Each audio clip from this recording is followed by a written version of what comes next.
Maaari nang isumbong ng publiko sa Artificial Intelligence o AI chatbot na si Tala ang hindi maayos na serbisyo ng mga ahensya ng gobyerno at mga tauhan po nito.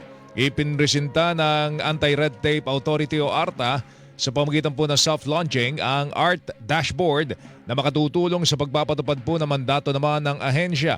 Ayon kay ARTA Director General Ernesto Perez, dinisenyo ito para ma-monitor ang performance ng mga ahensya ng gobyerno sa pamamagitan po ng centralized digital platform. Sa pamamagitan po ng QR code, gamit po ang smartphone, makapagtatanong, makapaghahain ng reklamo ang isang individual kahit hindi na po ito magpakilala. Makakausap po nila ang Tala chatbot sa 17 wika. Ayon sa ARTA, sasailalim muna sa verification ang mga sumbong bago ipadala sa Committee on Anti-Red Tape na inirereklamong ahensya. Sa ngayon po ay maaaring makausap ang Tala chatbot sa ilang kiosk na nakakalat po sa mga piling ahensya ng gobyerno o eGov app at planong palawakin pa sa iba pang tanggapan at lugar.